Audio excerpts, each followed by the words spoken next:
ആബിദ് അലി രാഷ്ട്രീയ സാമൂഹിക നിരീക്ഷകൻ, അധ്യാപകൻ, ശാസ്ത്രപ്രചാരകൻ, പ്രഭാഷകൻ, ഇന്റർവ്യൂവർ എന്നീ നിലകളിൽ സുപരിചിതനും ഈ ചർച്ചയുടെ മോഡറേറ്ററും കൂടിയായ ആബിദ് അലിയെ ചർച്ച നയിക്കുന്നതിന് വേദിയിലേക്ക് സ്വാഗതം ചെയ്യുന്നു. സജീവൻ അന്തിക്കാട് മികവുറ്റ സംഘാടകൻ, സിനിമാ നിർമ്മാതാവ്, സംവിധായകൻ, തിരക്കഥാകൃത്ത്, എഴുത്തുകാരൻ, വാഗ്മി, ശാസ്ത്രപ്രചാരകൻ, രാഷ്ട്രീയ നിരീക്ഷകൻ എന്നീ നിലകളിൽ പ്രശസ്തൻ. ചാനൽ 13.8-ന്റെ സജീവ സാന്നിധ്യമായ സജീവൻ അന്തിക്കാടിനെ ചർച്ച സമ്പുഷ്ടമാക്കാൻ വേദിയിലേക്ക് ക്ഷണിക്കുന്നു. KT നിശാന്ത് രാഷ്ട്രീയ സാമൂഹിക നിരീക്ഷകൻ, ടീം യുക്തിവാദിയുടെ സോഷ്യൽ മീഡിയ അഡ്മിൻ, കേരളത്തിലെ ആദ്യത്തെ സ്വതന്ത്ര ചിന്ത ഓൺലൈൻ മാഗസിന്റെ എഡിറ്റർ, ബ്ലോഗർ എന്നീ നിലയിൽ പ്രവർത്തിക്കുന്നു. ചാനൽ 13.8-ന്റെ സഹപ്രവർത്തകൻ കൂടിയായ നിശാന്തിനെ പരിപാടിയിലേക്ക് സ്വാഗതം ചെയ്യുന്നു. മനു പ്രസാദ് സ്വതന്ത്ര ചിന്താവേദിയിലെ ഉജ്ജ്വല പ്രഭാഷകൻ, ശാസ്ത്രപ്രചാരകൻ. മനു പ്രസാദിനെ ചർച്ചയിലേക്ക് സ്നേഹപൂർവ്വം ക്ഷണിക്കുന്നു.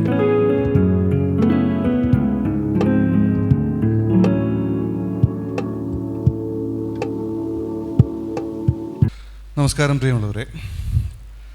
ഇന്നിപ്പോൾ ഇവിടെ നടന്ന ഒരുപാട് ചർച്ചകളിൽ നിന്നും തികച്ചും വിഭിന്നമായൊരു വിഷയമാണ്. ഇതുവരെ ഇവിടെ നടന്ന ചർച്ചകളൊക്കെ വളരെ ഒരു ക്ലാസ് വിഷയങ്ങളായിരുന്നു എന്ന് വേണമെങ്കിൽ പറയാം. പക്ഷെ നിങ്ങൾ ഈ നടക്കാൻ പോകുന്ന ചർച്ചയുടെ ടൈറ്റിൽ ശ്രദ്ധിച്ച പോലെ കേരള രാഷ്ട്രീയം എങ്ങോട്ട്, ഈ വിഷയത്തിൻ്റെ ഒരു പ്രത്യേകത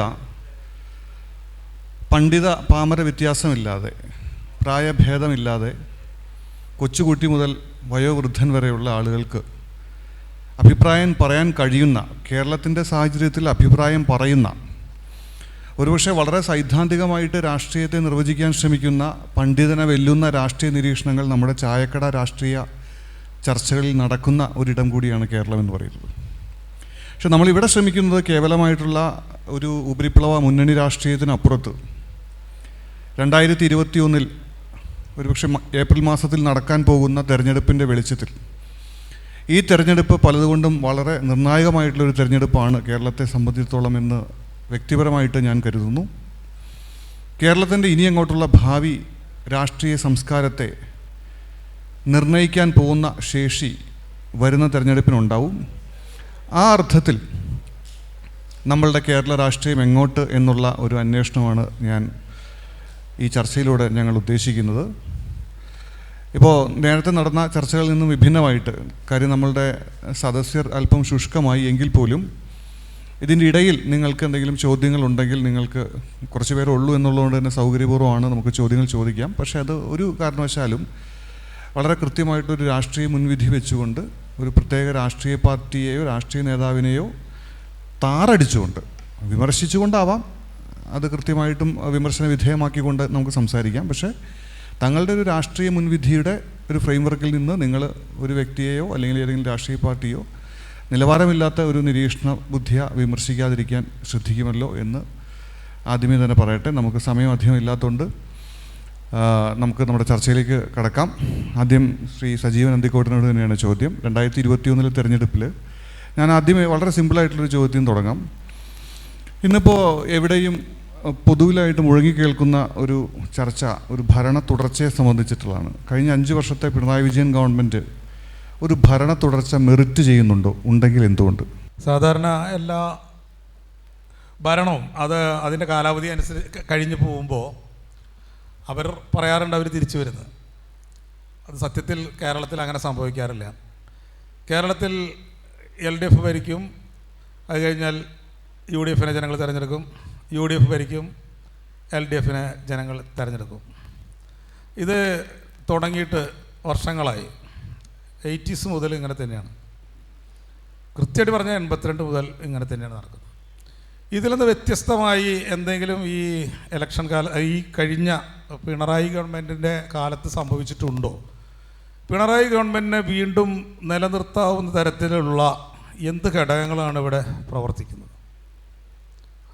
എൻ്റെ ഒരു എളിയ കാഴ്ചപ്പാടിൽ അങ്ങനെ ഒന്നുമില്ല.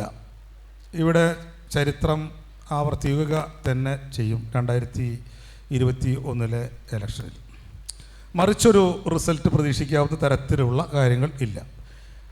ഇനി ഈ ഒരു പ്രഡിക്ഷൻ അല്ലെങ്കിൽ ഇതൊരു പ്രവചനമായിട്ട് പറയേണ്ട കാര്യമൊന്നുമില്ല, കാരണം ഇത് സംഭവിക്കുന്ന പലരും പ്രതീക്ഷിക്കുന്ന ഒരു സംഭവം തന്നെയാണ്.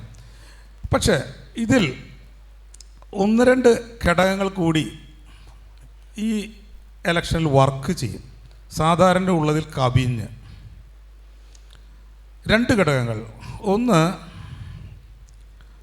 ഇന്ന് BJP എന്ന് പറയുന്ന കക്ഷി കേരളത്തിൽ വളർന്നുകൊണ്ടിരിക്കുകയാണ് എന്നുള്ളത് ഒരു സത്യമാണ്. അത് ഭൂരിപക്ഷ സമുദായത്തെ സംബന്ധിച്ചിടത്തോളം അതിൽ വലിയ ആശങ്കയൊന്നുമില്ല. ഒരുപക്ഷെ അതവർ ഇഷ്ടപ്പെടുന്നുണ്ടാകാം. പക്ഷേ ന്യൂനപക്ഷ സമുദായങ്ങളെ സംബന്ധിച്ചിടത്തോളം ഇതൊരു ഭയാശങ്ക ഉണർത്തുന്ന വിഷയമാണ്. അതുകൊണ്ട് തന്നെ മുസ്ലിം ജനവിഭാഗം, പ്രത്യേകിച്ച് ഞാൻ മുസ്ലിം സമുദായത്തിൽപ്പെടുന്ന ആളുകളെയാണ് ഉദ്ദേശിക്കുന്നത്. മുസ്ലിം ജനവിഭാഗം BJPക്കെതിരെ ശക്തമായി നിലപാടെടുക്കാൻ കഴിയുന്ന ഒരു പാർട്ടി, അത് പ്രധാനമായിട്ട് ഉദ്ദേശിക്കുന്നത് കായികമായി തന്നെ നേരിടാൻ കഴിയുന്ന ഒരു പാർട്ടി CPM ആണെന്ന് കരുതുന്നുണ്ട് എന്നുള്ള കാര്യത്തിൽ തർക്കമില്ല. അതുകൊണ്ട് അവരുടെ പ്രിയപ്പെട്ട കക്ഷിയായ ലീഗ് സ്ഥാനാർത്ഥിയല്ലാത്ത ഇടങ്ങളിൽ പല മണ്ഡലങ്ങളുണ്ട്. അതിൽ ഒരു മണ്ഡലത്തിൽ ഒരു 15,000 വോട്ടോ 20,000 വോട്ടോ മുസ്ലിം കമ്മ്യൂണിറ്റിക്കുള്ള സ്ഥലങ്ങളിൽ സാധാരണ ഇലക്ഷനുകളിൽ അവരുടെ ഒരു വോട്ടിംഗ് പാറ്റേൺ UDFന് അനുകൂലമായിരുന്നു. പക്ഷേ BJP എന്ന ഫാക്ടർ നിലനിൽക്കുന്നത് കൊണ്ട് ഒരു പക്ഷേ ഈ ഭൂരിപക്ഷം മുസ്ലിം വോട്ടുകൾ ഇത്തരം മണ്ഡലങ്ങളിൽ, അതായത് മുസ്ലിം ലീഗ് മത്സരിക്കാത്ത മണ്ഡലങ്ങളിൽ LDFന് അനുകൂലമായി ഒരു കുത്തൊഴുക്ക് തന്നെ മുസ്ലിം കമ്മ്യൂണിറ്റിയിൽ നിന്ന് ഉണ്ടാകാനുള്ള ഒരു സാധ്യത ഉണ്ട്. അതാണ് സാധാരണയായിട്ട് LDF കഴിഞ്ഞാൽ UDF വരും എന്നുള്ള വളരെ സിമ്പിളായി ഞാൻ എല്ലാവരും പ്രതീക്ഷിക്കുന്ന ആ കാര്യത്തിന് ബ്രേക്ക് ചെയ്യാവുന്ന ഒരു ഘടകം. രണ്ടാമത്തെ ഘടകം, ഹിന്ദു സമുദായത്തിൽ CPMൻ്റെ വോട്ട് ബാങ്കുകളിൽ വന്ന വിള്ളലാണ്. അതായത് ശബരിമല ഇഷ്യൂവിനെ തുടർന്ന് പിന്നോക്ക സമുദായങ്ങളിൽ CPMന് സ്ഥിരമായി ഒരു വോട്ട് ബാങ്ക് പോലെ വോട്ട് ചെയ്തിരുന്ന ആളുകൾ ശബരിമല ഇഷ്യൂ എന്ന ഒറ്റ പ്രശ്നത്തിൻ്റെ പേരിൽ തന്നെ CPMന് എതിരായി കഴിഞ്ഞിട്ടുണ്ട് എന്നുള്ളതൊരു സത്യസന്ധമായ വസ്തുതയാണ്. ഇതാണ് BJPയിലേക്ക് കാണുന്ന ഒരു ഒഴുക്ക്. BJP ഇവിടെ വരുന്ന കാലത്ത് തന്നെ കോൺഗ്രസിൽ നിന്ന് പോകേണ്ടവരൊക്കെ BJPയിലേക്ക് പോയിട്ടുണ്ട്. പ്രത്യേകിച്ച് സവർണ ജാതിക്കാരർ, നായർ കമ്മ്യൂണിറ്റിയിൽപ്പെട്ട ആളുകളൊക്കെ കോൺഗ്രസിനോട് ചേർന്ന ആളുകളൊക്കെ ആദ്യം തന്നെ പോയിട്ടുണ്ട്. പിന്നോക്ക സമുദായത്തിൽപ്പെട്ട ആളുകൾ BJPയിലേക്കുള്ള ജാഥ ആരംഭിച്ചിട്ട് ശബരിമല കാലത്തിന് ശേഷമുള്ളൂ. അതിന് പ്രധാനപ്പെട്ട കാരണം ശബരിമലയിലേക്ക് ശ്രീ പിണറായി വിജയൻ ബിന്ദുവിനെ ഒളിച്ചു കടത്തി എന്നുള്ളൊരു ഫീലിംഗാണ് ഈ സമുദായത്തിൻ്റെ ഉള്ളിലുണ്ടായിട്ടുള്ളത്. ഇത് മറക്കാണ്ട ഒരു ഇന്ത്യയിലും ആയാലും കേരളത്തിലായാലും ഒരു ജനത മറന്നു കളയേണ്ട സമയമൊക്കെ കഴിഞ്ഞു. പക്ഷേ ഇതൊരു രാഷ്ട്രീയ വിഷയമായി UDF ഇന്നും കുത്തിപ്പൊക്കിക്കൊണ്ടിരിക്കുകയാണ്, BJPയും കുത്തിപ്പൊക്കുന്നുണ്ട്. അപ്പം ഞാൻ പറഞ്ഞ ഈ രണ്ട് ഫാക്ടറുകൾ, ഇത് രണ്ടും ഓപ്പോസിറ്റാണ്. അതായത് BJP എന്ന സംഘടന വളരുന്നു, ആ BJPയെ എതിരിടാൻ ഏറ്റവും നല്ലത് CPMൻ്റെ ഒപ്പം CPMനെ പിന്തുണയ്ക്കുകയാണ് എന്ന് മുസ്ലിങ്ങളിൽ ഭൂരിപക്ഷവും കരുതുന്നു. ലീഗില്ലാത്തിടത്ത്, ലീഗിൻ്റെ സ്ഥാനാർത്ഥി മത്സരിക്കാത്തിടത്ത് എന്ന് കരുതുന്നു. അത് UDFന് ഒരുപാട് വോട്ടുകൾ നഷ്ടപ്പെടുത്തും. അതേപോലെ തന്നെ പിന്നോക്ക സമുദായത്തിൻ്റെ വോട്ടുകൾ പോകുന്നത് CPMൻ്റെ വിജയ സാധ്യതയെ ഇല്ലാതാക്കും. ഈ രണ്ട് ഘടകങ്ങളും തുല്യമായി പ്രവർത്തിക്കുകയാണെങ്കിൽ LDF വീഴും, തീർച്ചയായിട്ടും വീഴും. കാരണം അപ്പോൾ അത് രണ്ടും ഏകദേശം തുല്യമായിട്ട് പോവുകയാണെന്ന് വെച്ചാൽ പിന്നെ ഓട്ടോമാറ്റിക്കലായിട്ട് LDF മാറി UDF വരും. പക്ഷേ പകരം ഇങ്ങനെയല്ല, നമ്മുടെ മുസ്ലിം കമ്മ്യൂണിറ്റി ഒറ്റയടിക്ക് LDFൻ്റെ പിന്നിൽ അണിനിരക്കുകയും നാം ഉദ്ദേശിച്ച തരത്തിൽ ശബരിമല വിഷയത്തിൻ്റെ പേരിൽ പിന്നോക്ക സമുദായങ്ങളിൽ നിന്ന് വോട്ട് CPM-ന് നഷ്ടപ്പെടാതെ ഇരിക്കുകയും ചെയ്യുകയാണെങ്കിൽ മാത്രം LDF തുടരും. ഞാൻ പറഞ്ഞ കാര്യം നിങ്ങൾക്ക് വ്യക്തമായി കാണുമെന്ന് ഞാൻ കരുതുന്നു. ഇനി പറയുന്നതിൻ്റെ ഇടയിൽ LDF, UDF, LDF ഒക്കെ തെറ്റിയോന്നറിയില്ല. എങ്കിലും ഞാൻ പറയാൻ ശ്രമിച്ച ഏകദേശം മനസ്സിലായി കാണുമെന്ന് കരുതുന്നു. ഇനി വീണ്ടും ഇടപെടാം. ഓക്കെ ശ്രീ സജീവൻ, എന്തായാലും ഞാൻ അടുത്ത ചോദ്യത്തിലേക്ക് പോകുന്നതിന് മുമ്പ് ഒന്ന് രണ്ട് നിരീക്ഷണങ്ങൾ, അല്പം വിയോജനങ്ങൾ തന്നെയാണത്, അതൊന്ന് നിരീക്ഷിക്കാം. കാരണം ഈ മാധ്യമങ്ങൾ നമ്മുടെ മുന്നിൽ തീർച്ചയായിട്ടും തെളിവിൻ്റെ അടിസ്ഥാനത്തിൽ തന്നെ നമ്മളോട് പറയുന്നൊരു കാര്യം, കേരളത്തിൽ ആൾട്ടർനേറ്റീവ് ഭരണങ്ങൾ ഇങ്ങനെ വന്നുകൊണ്ടിരിക്കുകയാണ്, LDF, UDF. പക്ഷേ ഇത് കൃത്യമായ അർത്ഥത്തിൽ ശരിയാണോ എന്ന് നമ്മളൊന്ന് അന്വേഷിക്കേണ്ടതുണ്ട്. കുറച്ചും കൂടി വിമർശന വിധേയമായിട്ട് തന്നെ ഒന്ന് സമീപിക്കണം.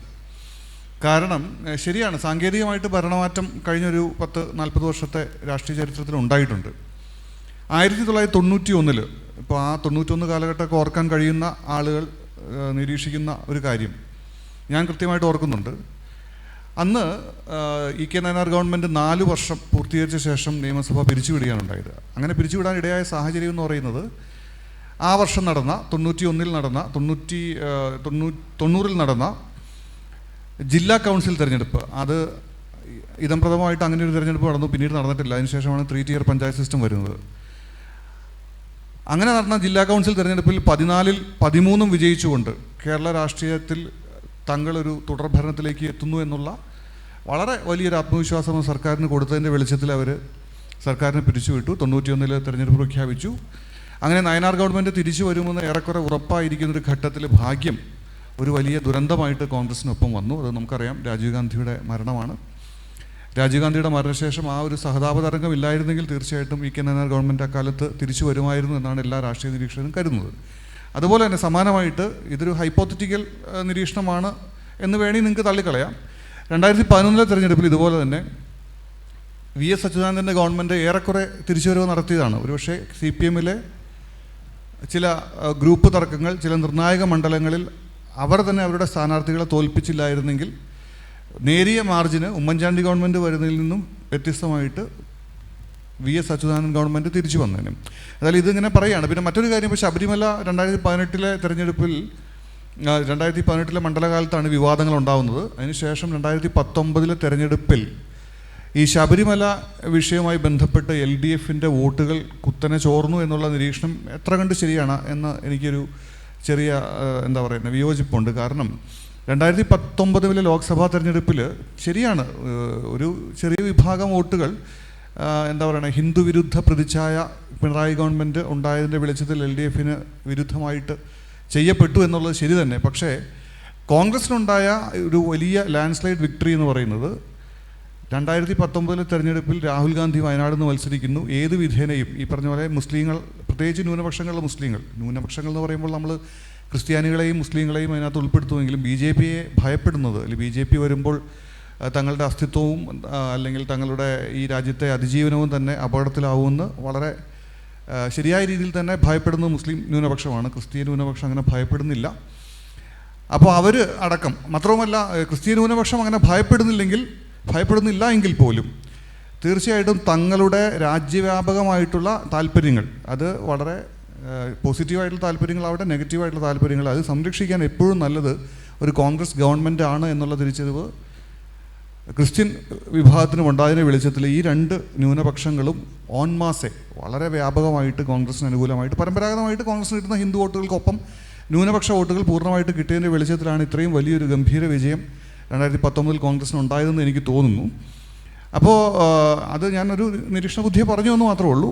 അതായത് എനിക്ക് ഈ അടുത്ത ചോദ്യം നിഷാദിനോട് ചോദിക്കാനുള്ളത്, ഇപ്പോൾ BJP-ക്ക് ഏതാണ്ട് 15-16% വോട്ടുകളുണ്ട്.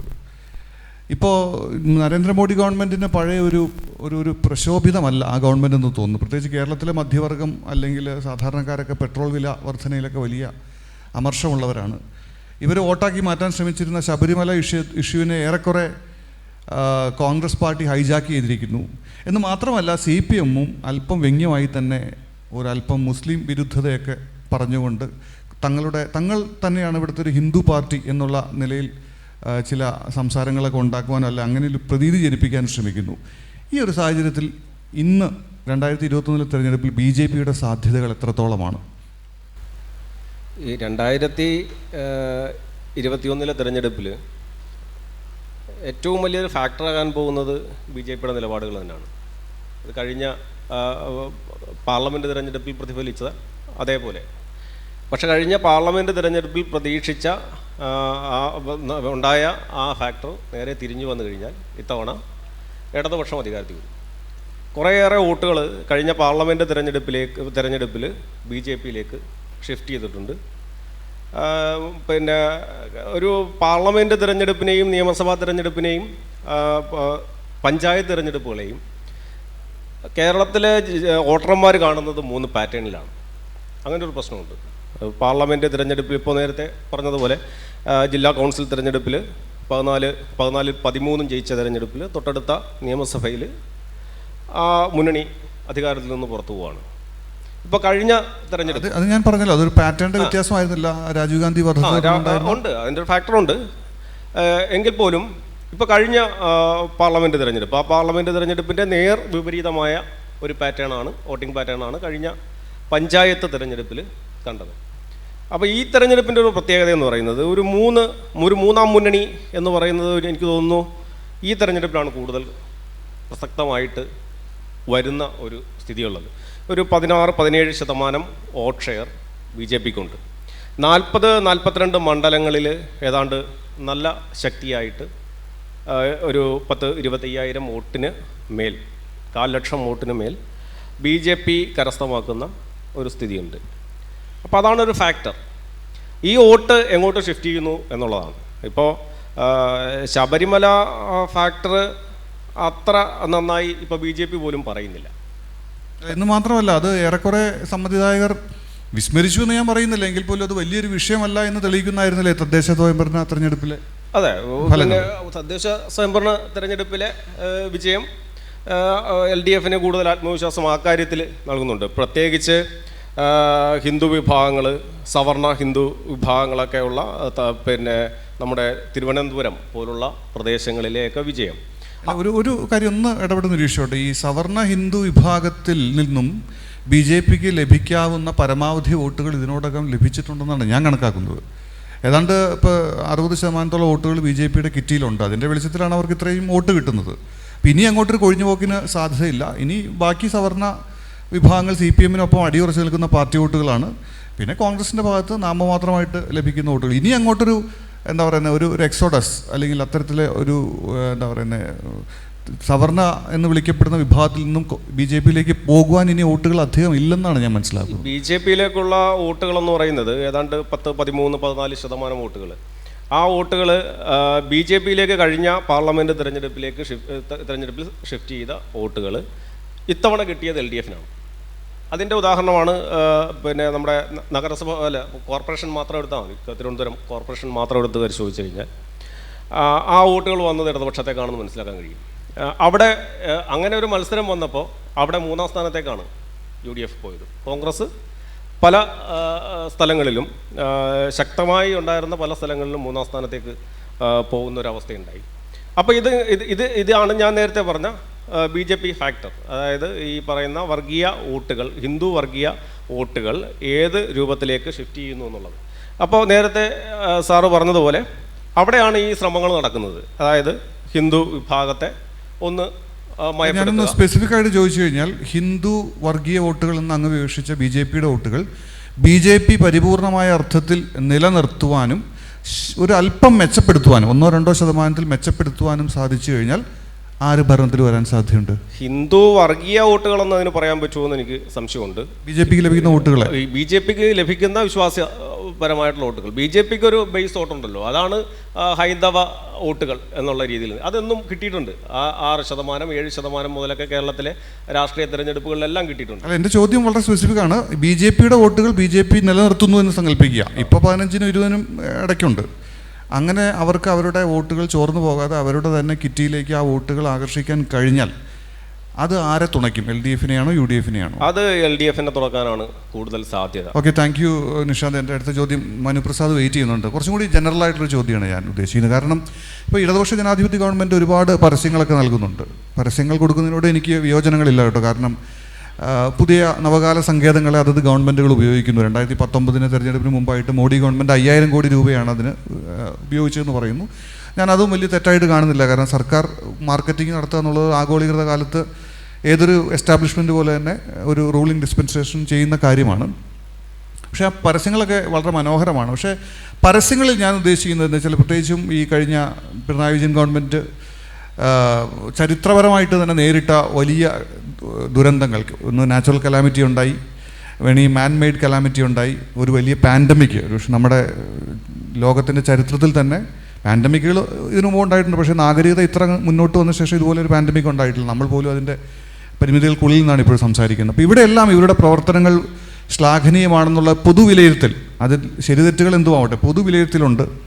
അതുപോലെ തന്നെ ഈ സാമൂഹ്യക്ഷേമ സോഷ്യൽ വെൽഫെയർ മെഷേഴ്സ് അവർ വളരെ കണിശമായിട്ട് നടപ്പിലാക്കുന്നുണ്ട്. പെൻഷൻ വർദ്ധിപ്പിക്കുന്നു, കിറ്റ് കൊടുക്കുന്നു, റേഷൻ, മറ്റ് കാര്യങ്ങൾ, അങ്ങനെ ഒരുപാട് കാര്യങ്ങളിലൂടെ കേരളത്തിലെ സാധാരണ ജനത്തെ മുഴുവനായിട്ട് എന്താ പറയുന്നത്, പ്രീണിപ്പിക്കാനല്ല, അവരെ ഇംപ്രസ് ചെയ്യാനും അല്ലെങ്കിൽ അവരുടെ അംഗീകാരം നേടിയെടുക്കാനും ഈ ഗവൺമെൻറ്റിന് കഴിഞ്ഞു എന്ന് പൊതുവിൽ അല്ലെങ്കിൽ പരക്കെ അവർ തന്നെ അവകാശപ്പെടുമ്പോഴും ആത്യന്തികമായിട്ട് UDF-നെ പോലെ തന്നെ LDF-ഉം ധ്രുവീകരണ രാഷ്ട്രീയത്തിൽ തന്നെയാണ് ഉന്നുന്നത്. അല്ലെങ്കിൽ അത് മറുതലത്തിൽ പറഞ്ഞാൽ സോഷ്യൽ എഞ്ചിനീയറിങ്ങിൽ തന്നെയാണ് ഊന്നുന്നത്. കാരണം ഇപ്പോൾ മുന്നോക്ക സംവരണം കൊടുത്ത് സവർണ സമുദായങ്ങളെ നേടുക, BJP-ക്കെതിരെയുള്ള റെറ്ററിക് പ്രസംഗങ്ങളിലൂടെയൊക്കെ BJP-ക്കെതിരെ തങ്ങൾ BJP വിരുദ്ധരാണ്, ജെന്യുവിനായിട്ട് BJP വിരുദ്ധരാണെന്ന് പറഞ്ഞുകൊണ്ട് മുസ്ലിം ന്യൂനപക്ഷത്തെ അടുപ്പിക്കാൻ ശ്രമിക്കുക, KM മണിയുടെ പാർട്ടിയെ തങ്ങളുടെ മുന്നണിയിൽ ഉൾക്കൊള്ളിച്ചുകൊണ്ടും അവരുടെ സഭയുടെ ആവശ്യങ്ങൾ അംഗീകരിച്ചു കൊടുക്കുക എന്ന് പറഞ്ഞുകൊണ്ട് അവരെ ഉൾക്കൊണ്ടുകൊണ്ടും, അങ്ങനെ സോഷ്യൽ എഞ്ചിനീയറിങ്ങിൻ്റെയും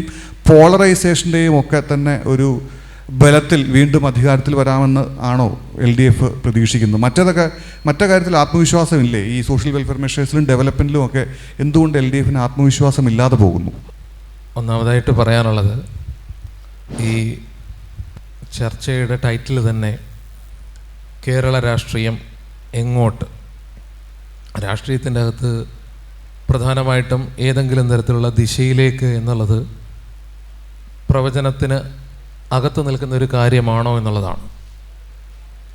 6 മാസം മുമ്പ് ജോസ് കെ മാണി LDF-ലേക്ക് വരുമെന്നും മാണി സി കാപ്പൻ UDF-ലേക്ക് പോകുമെന്നും ഈ കേരളത്തിലുള്ള ബഹുഭൂരിപക്ഷം ആൾക്കാരും ഒരിക്കൽ പോലും മനസ്സിൽ കണ്ടിട്ടുണ്ടാവില്ല. അതുകൊണ്ട് തന്നെ ലോകരാഷ്ട്രീയം എടുത്താലും ഇന്ത്യൻ രാഷ്ട്രീയം എടുത്താലും കേരള രാഷ്ട്രീയ പരിസരം എടുത്താലും രാഷ്ട്രീയം ഒരു പ്രവചന സ്വഭാവമുള്ള ഒരു നേച്ചറല്ല.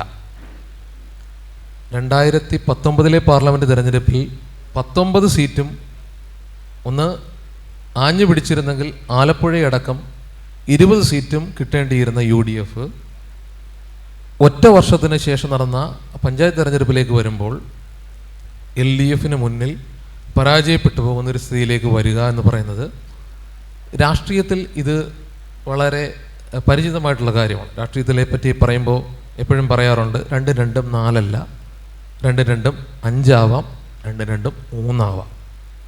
അതുകൊണ്ട് തന്നെ ഒരു പ്രവചന സ്വഭാവം തീർച്ചയായിട്ടും രാഷ്ട്രീയത്തിലില്ല. അതുകൊണ്ട് എന്തും സംഭവിക്കാമെന്നുള്ളതാണ്. ഇനി കേരള രാഷ്ട്രീയത്തിലേക്ക് വരികയാണെങ്കിൽ നമ്മൾ ഈ സ്വതന്ത്ര ചിന്ത, യുക്തിചിന്ത, മതമില്ല എന്നൊക്കെ പറയുമെങ്കിലും തെരഞ്ഞെടുപ്പിൽ എപ്പോഴും വോട്ടാണ് പ്രധാനം, വോട്ട് ചെയ്യുന്ന ആളുകളാണ് പ്രധാനം. കേരളത്തിലെ ഒരു 54% ആൾക്കാർ ഹിന്ദു സമുദായത്തിൽപ്പെട്ടവരും ബാക്കി ഒരു 46% വരുന്നവർ ന്യൂനപക്ഷ സമുദായത്തിൻ്റെ അകത്ത് 25% മുസ്ലിം സമുദായത്തിൽ വരുന്നവരും ഒരു 18% ക്രിസ്ത്യൻ സമുദായത്തിൽപ്പെടുന്ന ആൾക്കാരുമാണ്. ഇത് കൃത്യമായ വിതരണത്തിലുള്ളതല്ല കേരളത്തിലെ പ്രദേശത്തിനകത്ത്. ഓരോ പ്രദേശത്തും മധ്യ കേരളത്തിലേക്ക് വരികയാണെങ്കിൽ ക്രിസ്ത്യൻ കമ്മ്യൂണിറ്റികളുടെ കൂടുതലും, തീരദേശ പ്രദേശത്തിൽ ലാറ്റിൻ കമ്മ്യൂണിറ്റിയിൽ കൂടുതലുള്ള ലാറ്റിൻ ക്രിസ്ത്യൻസ് കൂടുതലുള്ളവരും, മലബാർ പ്രദേശത്തിലേക്ക് വരികയാണെങ്കിൽ മുസ്ലിം കമ്മ്യൂണിറ്റിയിൽ കൂടുതലുള്ളവരും, തിരുവിതാംകൂർ മേഖലയിലേക്ക് വരികയാണെങ്കിൽ ഹിന്ദു കമ്മ്യൂണിറ്റിയിൽ കൂടുതലുള്ളവരും. ഇത് വളരെയധികം ഓരോരോ പോക്കറ്റുകളാണ്, വോട്ടുകൾ ഓരോ പോക്കറ്റുകളാണ്. അപ്പം കൃത്യമായിട്ട് നിരീക്ഷിക്കുകയാണെങ്കിൽ ഈ രാഷ്ട്രീയ പാർട്ടികൾ ഇത്രയും കാലമായിട്ട് പ്രവർത്തിച്ചിട്ടുള്ള ആൾക്കാർക്ക് നന്നായിട്ട് ബോധ്യമുണ്ട് എന്ത് പറഞ്ഞാൽ വോട്ട് കിട്ടുമെന്നതിനെപ്പറ്റി നന്നായിട്ട് അറിയാം. നേരത്തെ അബ്ദുൽ സാറ് സൂചിപ്പിച്ചതുപോലെ പിണറായി വിജയൻ്റെ ഭരണ മികവിനെയോ കോട്ടങ്ങളെയോ വിലയിരുത്തേണ്ടത് കൃത്യമായിട്ടും നിങ്ങൾക്ക് ഒരു അക്കാഡമിക് തലത്തിലാണെങ്കിൽ നിങ്ങൾക്ക് ഏത് തരത്തിലൊക്കെയാണ് മെച്ചപ്പെട്ട എന്തൊക്കെ സൗകര്യങ്ങളാണ് കഴിഞ്ഞ 5 വർഷത്തിന് മുമ്പ് ശേഷം അതിന് തൊട്ട് തുടങ്ങി ഈ വരുന്ന കാലത്ത് മുതൽ ജനങ്ങൾക്ക് കിട്ടിക്കൊണ്ടിരിക്കുന്നതെന്നും അതുപോലെ തന്നെ നേരത്തെ ഉണ്ടായതിനേക്കാട്ടെല്ലാം മോശപ്പെട്ട എന്തൊക്കെ സാഹചര്യങ്ങളാണ് ഇവിടെ ഉണ്ടായിരുന്നതെന്നും നിഷ്പക്ഷമായിട്ട് രാഷ്ട്രീയത്തിനകത്ത് നിഷ്പക്ഷം എന്ന് പറയുന്നത് നമ്മൾ പറഞ്ഞ പോലെ ഒരു വളരെയധികം സ്പെസിഫിക് ആയിട്ട് കൈകാര്യം ചെയ്യേണ്ട ഒരു കാര്യമാണ്. എങ്ങനെ ഒരു നിഷ്പക്ഷത എന്ന് പറയുന്ന ഒരു സാധനം ഇല്ലായിരിക്കാം, പക്ഷെ നിങ്ങളുടെ പേഴ്സണലായിട്ടുള്ള ഒരു ബയാസിനപ്പുറത്ത് നിന്ന് കാര്യങ്ങളെ നിരീക്ഷിക്കാനുള്ള കഴിവുണ്ടോ എന്നുള്ളതാണ് നിഷ്പക്ഷം എന്ന് ഉദ്ദേശിക്കുന്നത്. അയാൾക്ക് ചിലപ്പം പക്ഷമുണ്ടായിരിക്കാം. ഇപ്പോൾ എന്നെ പോലുള്ള ഒരാൾക്ക് കൃത്യമായിട്ടുള്ള ഇടതുപക്ഷം എന്ന് പറയുന്ന ഒരു പക്ഷമുണ്ട് കൃത്യമായിട്ടും. ആ ഇടതുപക്ഷം എന്ന് പറയുന്നത് ഇവിടുത്തെ LDF അല്ലെങ്കിൽ ലെഫ്റ്റ് ഫ്രണ്ട് എന്ന് ബംഗാളിലെ പോലെയുള്ള ലെഫ്റ്റ് ഫ്രണ്ട് ഒന്നുമല്ല. ഇടതുപക്ഷം എന്ന് പറയുന്നത് പരമ്പരാഗതമായിട്ട് അല്ലെങ്കിൽ ഒരു ഫ്രഞ്ച് വിപ്ലവം മുതൽ ഇങ്ങോട്ട് തുടർന്ന് വരുന്ന ഇടതുപക്ഷം എന്നുള്ള ഒരു ഒരു കാറ്റഗറിക്കകത്ത് വരുന്നതാണ്. അത് ഒരു സ്പെക്ട്രമായിട്ട് മാറിയിട്ടുണ്ട്. ചില കോളങ്ങളായിട്ട് പറയാറുണ്ട്. അപ്പോൾ അതിൻ്റെ അകത്ത് ഇടതുപക്ഷം എന്ന് പറയുന്ന ഒരു കാറ്റഗറിയിൽ പെടുന്ന ഒരാൾ എന്ന നിലയിലേ എനിക്ക് നിരീക്ഷിക്കാൻ കഴിയും. അപ്പോൾ അത് വെച്ചിട്ടാണ് ഞാൻ പറയുന്നത്. പക്ഷേ എങ്കിൽ പോലും നിഷ്പക്ഷമായിട്ട് അല്ലെങ്കിൽ പേഴ്സണൽ ബയാസുകളെ മാറ്റി വെച്ചിട്ട് സ്വതന്ത്രമായിട്ട് നിരീക്ഷിക്കുകയാണെങ്കിൽ ഈ കഴിഞ്ഞ 5 വർഷത്തെ കാലത്തെ ഭരണത്തെ വിലയിരുത്തുമ്പോൾ കുറേയധികം ജനോപകാരപ്രദം എന്ന് പറയുന്നത് എപ്പോഴും ഒരു കാര്യം ആലോചിക്കേണ്ട, 3-ാം ലോക രാജ്യങ്ങളിലെ ഒരു ലോവർ മിഡിൽ ക്ലാസ് മുതൽ വളരെയധികം സാമ്പത്തികമായിട്ട് പിന്നാക്കം നിൽക്കുന്ന സമുദായങ്ങളെ സംബന്ധിച്ചിടത്തോളം വളരെയധികം ജനോപകാരപ്രദമായിട്ടുള്ള കാര്യങ്ങളിൽ കുറേയധികം സംഭാവനകൾ ചെയ്തിട്ടുള്ളതും എന്നാൽ ഒരു ക്രിയാത്മകമായിട്ടുള്ള ഒരു വികസനത്തിൻ്റെ അകത്ത് വലിയ തോതിലുള്ള മെച്ചപ്പെടലുകൾ ഇല്ലാത്തതുമായിട്ടുള്ള ഒരു കാലഘട്ടം ആണെന്ന് വേണമെങ്കിൽ പറയാവുന്ന ഒരു കാലഘട്ടം ആയിരുന്നു ഈ കഴിഞ്ഞ 5 വർഷത്തെ കാലത്തെ പ്രകടനം വിലയിരുത്തുമ്പോൾ. കുറേയധികം കാര്യങ്ങളുണ്ട്. നിങ്ങൾക്ക് ഈ 5 വർഷക്കാലത്തെ പ്രകടനത്തെ മാർക്ക് ചെയ്യുമ്പോഴത്തേക്ക് നിങ്ങൾക്ക് നോക്കി സൈബർ ഇടങ്ങളിലോ അല്ലാത്ത ഇടങ്ങളിലോ നോക്കിക്കഴിഞ്ഞാൽ നിങ്ങൾക്ക് എത്ര മുഖങ്ങളെ കാണാൻ പറ്റുമെന്നുള്ളതാണ്. ഈ മന്ത്രിസഭയിൽ ഏകദേശം 20ഓളം മന്ത്രിമാരുണ്ടായിരുന്നു. എത്ര മുഖങ്ങളെ കാണാൻ പറ്റുമെന്നുള്ളതാണ് നിങ്ങൾക്ക് നോക്കുമ്പോൾ ഒരു പിണറായി വിജയൻ അങ്ങനെ ഒരാളായിട്ട് ലീഡറായിട്ട് നിൽക്കുന്നു. പിന്നെ ഒരാളെ കാണുകയാണെങ്കിൽ ആരോഗ്യമന്ത്രി ആയിട്ടുള്ള ശൈലജ ടീച്ചർ. അത് വന്നത് എന്തുകൊണ്ടാണ്? നിപ്പ പോലെയുള്ള ഒരു കാര്യം വരുന്നു, കോവിഡ് പോലെയുള്ളൊരു കാര്യം വരുന്നു എന്നതുകൊണ്ടാണ് ശൈലജ ടീച്ചർ എന്ന് പറയുന്ന ഒരാൾ മുഖമായിട്ട് മാറുന്നത്. പിന്നെ ആരാണ് വരുന്നത്? തോമസ് ഐസക്ക് വരുന്നു, ധനമന്ത്രിയായിട്ടുള്ളത് ആളായതുകൊണ്ട്. പിന്നെ ആരാണ്? ഏതെങ്കിലും വിവാദങ്ങളിൽ പെട്ട ഒരു മന്ത്രി അല്ലാത്ത. എൻ്റെ ചോദ്യത്തിലേക്ക് ഒരു കൃത്യമായിട്ട് ഫോക്കസ് ചെയ്ത് കഴിഞ്ഞാൽ ശരിയാണ്, താങ്കൾ പറഞ്ഞു സോഷ്യൽ വെൽഫെയർ മെഷേഴ്സ് ഒക്കെ നന്നായിട്ട് ചെയ്തു എന്ന് പറഞ്ഞു. വികസനം അധികമില്ല എന്ന ഉള്ളൊരു നിരീക്ഷണം താങ്കൾ നടത്തുന്നതോട് എനിക്ക് വിയോജിപ്പുണ്ട്. പ്രത്യേകിച്ച് ഞാനൊരു അധ്യാപകനായതുകൊണ്ട് വിദ്യാഭ്യാസ വകുപ്പിൽ പ്രത്യേകിച്ച് സ്കൂൾ വിദ്യാഭ്യാസ തലത്തിൽ ഈ സർക്കാർ വളരെ നിസ്തുലമായിട്ടുള്ള ചില മുന്നേറ്റങ്ങൾ കാഴ്ചവെക്കുകയുണ്ടായി. 2016 മുതൽ എല്ലാ ക്ലാസ് മുറികളും കേരളത്തിൽ സ്മാർട്ടായി. അല്ലെങ്കിൽ കഴിഞ്ഞ ഒരു 5 വർഷ കാലയളവ് കൊണ്ട് അടിസ്ഥാന സൗകര്യ രംഗത്ത് ഒട്ടേറെ സ്കൂളുകളിൽ വലിയ മാറ്റങ്ങൾക്ക്, വലിയ കുതിപ്പുണ്ടാക്കാനൊക്കെ സാധിച്ചിട്ടുണ്ട്. പിന്നെ വേണമെങ്കിൽ കേരളത്തിലെ ഒട്ടനവധി കാര്യങ്ങൾ, ഗെയിൽ പദ്ധതി അടക്കം, മെട്രോ റെയിൽ എക്സ്റ്റൻഷൻസ്, അതുപോലെ തന്നെ കണ്ണൂർ എയർപോർട്ട് തുടങ്ങി ഒരുപാട് കാര്യങ്ങൾ വികസന രംഗത്തും ഉണ്ടാക്കിയിട്ടുണ്ട്. പക്ഷേ ഇതൊക്കെയാണെങ്കിൽ എൻ്റെ ചോദ്യം ഇതാണ്, എന്തുകൊണ്ടാണ് ഈ ധ്രുവീകരണ രാഷ്ട്രീയത്തിൽ സോഷ്യൽ എഞ്ചിനീയറിങ്ങിൽ LDFും കണ്ണുവയ്ക്കുന്നത്? അത് പറയാം. അതിലേക്കാണ് വരുന്നത്. ഞാനൊന്ന് പറഞ്ഞതുപോലെ ഇപ്പം വിദ്യാഭ്യാസ മേഖലയിൽ പറഞ്ഞുകൊണ്ട് ഞാൻ പറയുകയാണ്, വിദ്യാഭ്യാസം എന്ന് പറയുന്നത് കെട്ടിടങ്ങളിലല്ല എന്നുള്ളതാണ് ഏറ്റവും പ്രധാനപ്പെട്ട. ഇപ്പോഴും നമ്മൾക്ക് ഏതെങ്കിലും ഒരു 4-5 നില കെട്ടിടം പണിയുന്നതിലോ അത് ഉദ്ഘാടനം ചെയ്യുന്നതിലുമാണ് വിദ്യാഭ്യാസ മേഖല മെച്ചപ്പെട്ടതെന്നുള്ളൊരു കാഴ്ചപ്പാടാണ് ഇപ്പോഴും നമ്മൾ വിചാരിക്കുക. കാരണം നമുക്ക് അങ്ങനെ ഇല്ലായിരുന്നു. ചോർന്നൊലിക്കുന്ന കെട്ടിടങ്ങൾ, കൃത്യമല്ലാത്തൊരു കഞ്ഞിപ്പുരയാണ് പഴയ കാലങ്ങൾ ഉണ്ടായിരുന്നതുകൊണ്ടാണ് നമുക്ക് അതിലേക്ക് പോകുന്നത്. വിദ്യാഭ്യാസം അങ്ങനെയല്ല. ഇപ്പോഴും കഴിഞ്ഞ തിങ്കളാഴ്ചത്തെ മന്ത്രിസഭാ യോഗത്തിലും 34 സ്കൂളുകളിലായിട്ട് എയ്ഡഡ് മേഖലകളിലാണ് തസ്തിക അനുവദിക്കുന്നത്. ഒരൊറ്റ സർക്കാർ സ്കൂളുകളിലേക്ക് പോലും ഒരു തസ്തിക പോലും അനുവദിച്ചിട്ടില്ല. 2010 മുതൽ UDF സർക്കാരിൻ്റെ കാലത്ത് മുതൽ അനുവദിച്ചപ്പെട്ട ബാച്ചുകളിലേക്ക് പോലും ഒരൊറ്റ പോസ്റ്റ് പോലും ക്രിയേറ്റ് ചെയ്തിട്ടില്ല.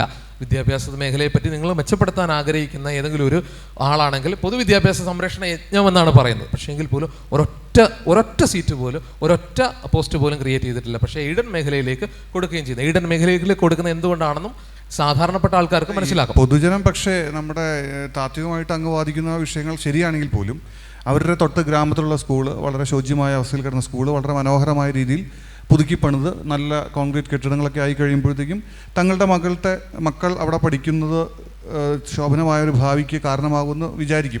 തീർച്ചയായിട്ടും ഞാൻ അധ്യാപകനാണ്, അങ്ങും അധ്യാപകനാണ്. അപ്പോൾ അതുകൊണ്ട് നമുക്കറിയാം ഒരുപക്ഷെ നല്ല കെട്ടിടങ്ങൾ കൊണ്ട് മാത്രം നല്ല വിദ്യാഭ്യാസം ലഭിക്കണമെന്നില്ല എന്ന അത് വസ്തുതാപരമായിട്ടുള്ള മറ്റൊരു വിശകലനമാണ്. പക്ഷേ പൊതുജനം സമ്മതിദായകൻ്റെ ഒരു കാഴ്ചപ്പാട്, ഇലക്ട്രേറ്റിൻ്റെ ഒരു കാഴ്ചപ്പാട് അങ്ങനെയല്ലല്ലോ.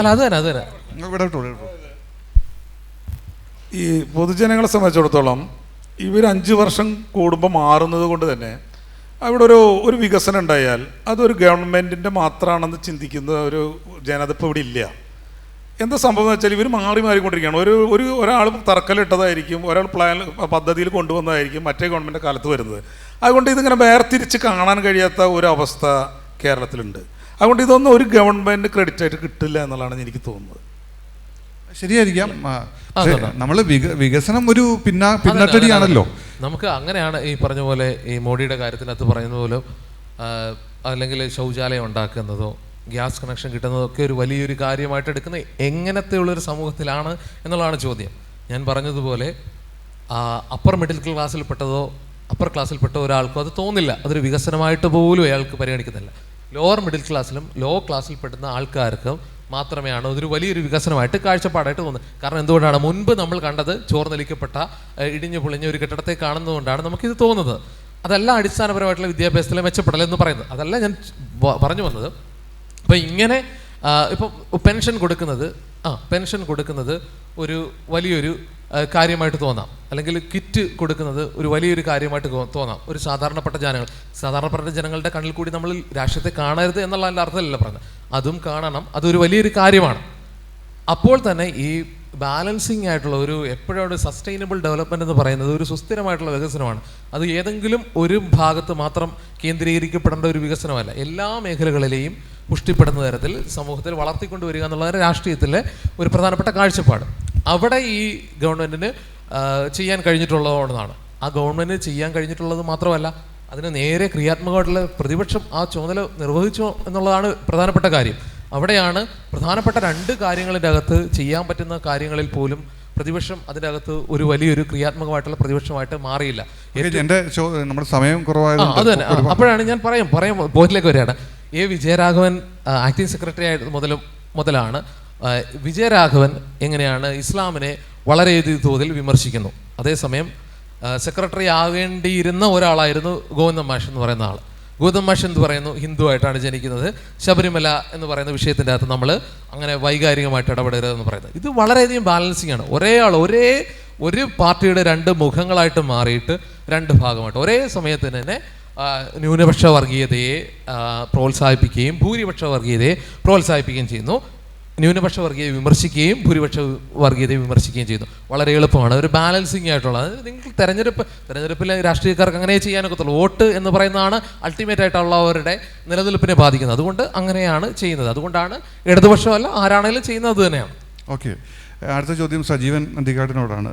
നമ്മൾ ഏത് തെരഞ്ഞെടുപ്പിലും നമുക്ക് ഒഴിവാക്കാനാവാത്തൊരു ഫാക്ടറാണല്ലോ ജാതി. ഇന്ത്യയിലെ ഏത് തെരഞ്ഞെടുപ്പ്, ലോക്സഭയാവട്ടെ രാജ്യസഭ ക്ഷമിക്കണം, മറ്റ് ഇതര നിയമസഭാ തെരഞ്ഞെടുപ്പുകളാവട്ടെ, ഏത് സംസ്ഥാനത്ത് അതിൽ നിന്നൊക്കെ കുറച്ചൊക്കെ വിഭിന്നമാണ്. നമ്മൾ മലയാളികൾ പ്രബുദ്ധരാണെന്നൊക്കെയുള്ള അവകാശവാദങ്ങളൊക്കെ നമുക്കുണ്ട്. അത് തീർച്ചയായിട്ടും കുറേയൊക്കെ പൊള്ളയായിട്ടുള്ള വാദങ്ങളാണ്. പക്ഷേ എൻ്റെ ഒരു നിരീക്ഷണം, ഇപ്പോൾ പ്രത്യേകിച്ച് കഴിഞ്ഞ നിയമസഭാ ഉപതെരഞ്ഞെടുപ്പുകൾ എടുത്തു കഴിഞ്ഞാൽ, പ്രത്യേകിച്ച് ഞാൻ ചൂണ്ടിക്കാണിക്കാൻ ആഗ്രഹിക്കുന്ന കാര്യങ്ങൾ, കഴിഞ്ഞ വേണം നമുക്ക് നടന്ന അരൂരിലെ തെരഞ്ഞെടുപ്പിൽ, അരൂർ എന്ന് പറയുന്ന നിയമസഭാ മണ്ഡലത്തിൽ, നിങ്ങളൊക്കെ അവിടെ അടുത്തുള്ള ആളുകളാണല്ലോ, ഈഴവ സമുദായത്തിന് വലിയ മേൽക്കൈ ഉണ്ടെന്നാണ് ഞാൻ മനസ്സിലാക്കുന്നത്. എനിക്ക് തെറ്റുണ്ടെങ്കിൽ തിരുത്തണം. പിന്നീടുള്ളത് ലത്തീൻ കത്തോലിക്കരാണ്. അവിടെ മത്സരിക്കുന്നത് മനു സി പുളിക്കനും അതുപോലെ തന്നെ ഷാനിമോൾ ഉസ്മാനുമാണ്. ഷാനിമോൾ ഉസ്മാൻ പ്രതിനിധാനം ചെയ്യുന്ന സമുദായത്തിന് 10%-ലേറെ വോട്ടുകൾ അവിടെ ഇല്ല. ഇങ്ങനെയൊക്കെയാണെങ്കിലും അവിടെ ഷാനിമോൾ ഉസ്മാൻ രാഷ്ട്രീയപരമായിട്ട് ഇടതുപക്ഷത്തിന് വലിയ പേരുള്ള ഒരു മണ്ഡലമാണ്. ഇതിന് 2നെയും, കാസ്റ്റ് ഫാക്ടറിനെയും പൊളിറ്റിക്കൽ ഫാക്ടറിനെയും അതിവർത്തിച്ചുകൊണ്ട് അവർക്ക് വിജയം കരഗതമാക്കാൻ കഴിഞ്ഞു. അതേ തെരഞ്ഞെടുപ്പിൽ നമുക്ക് മറ്റൊരു കാര്യം, വട്ടിയൂർക്കാവ് എന്ന് പറയുന്നത് തിരുവനന്തപുരത്ത് നായന്മാർ മാത്രം ജയിക്കുകയുള്ളൂ എന്ന് ഇപ്പോഴും വീമ്പിളക്കുന്നൊരു മണ്ഡലത്തിൽ താൻ കഴിഞ്ഞ ഒരു 4 വർഷം നടത്തിയ മേയർ എന്നുള്ള നിലയിൽ നടത്തിയ പെർഫോമൻസിൻ്റെ വെളിച്ചത്തിൽ ഈഴവ സമുദായത്തിൽപ്പെട്ട പ്രശാന്ത് വന്ന് ജയിക്കുന്നു. അങ്ങനെ ഒട്ടേറെ ഉദാഹരണങ്ങൾ കോന്നിയിലും അതുപോലെ തന്നെ നമുക്ക് ചൂണ്ടിക്കാണിക്കാൻ സാധിക്കും. ഇതൊക്കെയാണെങ്കിലും ഇങ്ങനെയുള്ള ഉദാഹരണങ്ങൾ നമ്മുടെ തൊട്ട് മുമ്പിലുണ്ടെങ്കിലും ജാതിയാധിപത്യമായിട്ട് രാഷ്ട്രീയമായിട്ട് തന്നെ തെരഞ്ഞെടുപ്പുകൾ വിജയിക്കുകയും തോൽക്കുകയും ചെയ്യുമ്പോഴും എന്തുകൊണ്ട് ജാതി തമ്പ്രാക്കന്മാരെയും ജാതി പ്രഭുക്കളെയും ഒക്കെ പ്രീണിപ്പിക്കാനും അവരുടെ പടിവാതികളിൽ ചെന്ന് തിണ്ണ നിരങ്ങുക എന്നുള്ള വേർഡ് ഒരല്പം സഭ്യതയുടെ അതിർവരമ്പ് ലംഘിക്കും എന്നുണ്ടെങ്കിൽ പോലും ആ അർത്ഥത്തിൽ എന്തുകൊണ്ട് ഇടതുപക്ഷവും വലതുപക്ഷവും BJPയും ഒക്കെ ഇങ്ങനെ ചെയ്യുന്നു? ഇതിൽ നിന്ന് നമുക്കൊരു മോചനമില്ലേ? ഈ ജാതി നേതാക്കന്മാരെ അടുത്തേക്ക് പോകുന്ന ഒരു ശീലമാണെന്ന് എനിക്ക് തോന്നിയിട്ടുള്ളത്. നമുക്കറിയാം, ഇപ്പോൾ SNDPയുടെ എല്ലാമായ വെള്ളാപ്പള്ളിയുണ്ട്. വെള്ളാപ്പള്ളി പറയുന്നത് കേട്ട് എത്ര പേര് വോട്ട് ചെയ്യാൻ പോകുന്നുണ്ട് നിയമസഭയിൽ? വളരെ കുറച്ച് ആൾക്കാരുണ്ടാകുമ്പോഴും. കാരണം അദ്ദേഹത്തിൻ്റെ കൂടെ അദ്ദേഹം ഭജനയും പാട്ടൊക്കെ ആയിട്ട് കൊണ്ട് നടക്കുന്നുണ്ട് കുറച്ച് ആൾക്കാരെ.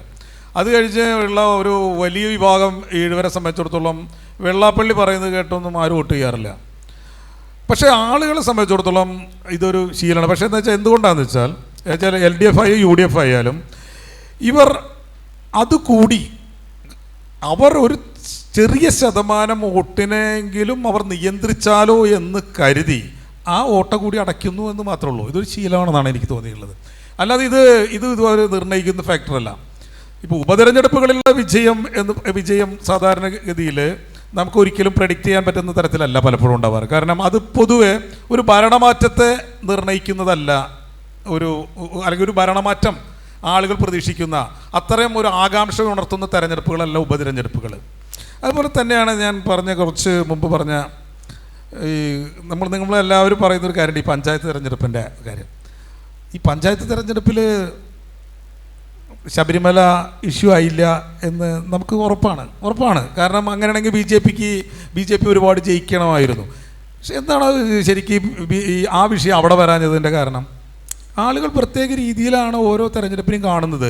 നമ്മളുടെ വീടിൻ്റെ പടിഞ്ഞാറിലെ ധർമ്മനും തെക്കേലെ ഗോവിന്ദനൊക്കെയാണ് നമുക്ക് അയാൾക്കൊരു വോട്ടിന് വേണ്ടി വരുന്നത്. അപ്പം നീ പിണറായി വിജയൻ്റെ ആളാണോടാ, നീ നിൻ്റെ കാര്യത്തിന് എന്നെ പോകുമെന്ന് പറയാൻ നമുക്ക് പറ്റില്ല. കാരണം നമുക്കൊരു പ്രശ്നം ഉണ്ടാകുമ്പോൾ ഓടി വരേണ്ട ആളാണ് ഈ വരുന്നത് വോട്ട് ചോദിക്കുന്നത്. അവിടെ എങ്ങനെയാണ് ഈ രാഷ്ട്രീയം അവിടെ കടന്നു വരുന്നത്? അവിടെ പൊളിറ്റിക്സ് ഉണ്ടായിരിക്കും. പക്ഷേ അതിനേക്കാൾ ഉപരി പഞ്ചായത്ത് തെരഞ്ഞെടുപ്പുകളിൽ എപ്പോഴും നമ്മളെ നിർണ്ണയിക്കുന്ന ഈ കണ്ട് മറന്ന മുഖങ്ങളും മറ്റുള്ളതൊക്കെയാണ്. അപ്പോൾ അതുകൊണ്ട് തന്നെ അതൊരു ഫാക്ടറായിട്ട് നമുക്ക് കരുതാൻ പറ്റില്ല. ഇവിടെ ജാതി എന്ന് പറയുന്നതിനേക്കാളും കൂടുതൽ ഇന്ന് ജാതിയിൽ നിന്ന് ജാതി എന്ന ഫാക്ടറിനെ വിട്ടുകൊണ്ട് ഒരു മതത്തിൻ്റെ പേരുള്ള ഒരു ഐക്യമുണ്ടാക്കാൻ BJPയുടെ ഇതുവരെയുള്ള പ്രവർത്തനം കൊണ്ട് കഴിഞ്ഞിട്ടുണ്ട്. അതൊരു എങ്ങനെയാണ് അവർ മതം എന്ന രീതിക്ക്, അതായത് ജാതി കൊണ്ട് മുറിക്കാൻ ജാതി സംഘടനകൾ ശ്രമിക്കുമ്പോൾ മതം കൊണ്ട് വെട്ടാൻ BJP ശ്രമിച്ചുകൊണ്ടിരിക്കും. അപ്പോൾ ജാതി വെച്ച് വിലപേശാനുള്ള വെള്ളാപ്പള്ളിയുടെ തന്ത്രങ്ങളെ പോലും കവച്ചു വയ്ക്കുന്ന തരത്തിലാണ് ഇന്ന് BJPയുടെ മതം കൊണ്ടുള്ള കളി. അവർ മുസ്ലിമിനെ അപരവൽക്കരിച്ചുകൊണ്ട്, മുസ്ലിമിനെ ചൂണ്ടിക്കാണിച്ചുകൊണ്ട് അവർ ഇങ്ങനെയാണ്, അവർ ഹലാലാണ്, അവർ ഇന്നതാണ് എന്ന് പറഞ്ഞുകൊണ്ട് നമ്മളെ മാത്രം ആക്രമിക്കുന്നു. നമ്മുടെ അമ്പലത്തിൻ്റെ ഉള്ളിൽ നമ്മളുടെ ആചാരങ്ങൾ പാലിക്കാൻ അവർ സമ്മതിക്കുന്നില്ല. അവിടെ പള്ളികളിൽ സ്ത്രീകൾ കയറിയില്ലെങ്കിൽ കുഴപ്പമില്ല, അവിടുത്തെ സ്ത്രീകൾക്ക് സ്വത്തവകാശം കിട്ടിയില്ലെങ്കിൽ ഇവിടെ ആർക്കും കുഴപ്പമില്ല. ഇവിടെ ഒരു സ്ത്രീകൾക്ക്, അതും പ്രായപൂർത്തിയായ സ്ത്രീകളെ മാത്രം കുറച്ച് നാൾ വിലക്കുന്നതിന് പോലും ഇവർ ഇങ്ങനെ ചെയ്യുന്നു. ഇത് നമ്മൾ ഐക്യമില്ലാത്തത് കൊണ്ടാണ്, നമ്മളോട് മാത്രമേ ഇത് പറ്റൂ. ഇത്തരം സാധനങ്ങൾ അടിച്ച് കയറ്റിക്കൊണ്ട് മതം എന്നൊരു വികാരം ഇന്ന് BJPക്ക് വളർത്തിക്കൊണ്ടുവരാൻ ഇവിടെ കഴിഞ്ഞിട്ടുണ്ട്. അതിൻ്റെ ഭാഗമായിട്ടാണ് നമ്മൾ ഉദ്ദേശിക്കുന്ന തരത്തിൽ 6% വോട്ടുണ്ടായിരുന്ന ആ പാർട്ടി ഇന്ന് 16%-ലെത്തി. ഈ 16% വോട്ട് എന്ന് പറയുമ്പോൾ 100-ൽ 16 ആരും മാന്യ ശ്രോതാക്കൾ എടുക്കരുത്. അത് ഹിന്ദുവിൻ്റെ അതായത് 32% കണക്കൂട്ടണം. അത് ഹിന്ദു സമുദായത്തിലെ 32 BJPയുടെ 16. അപ്പോൾ ഹിന്ദു സമുദായം എവിടം വരെ പോയി എന്ന് നമ്മൾ മനസ്സിലാക്കണം.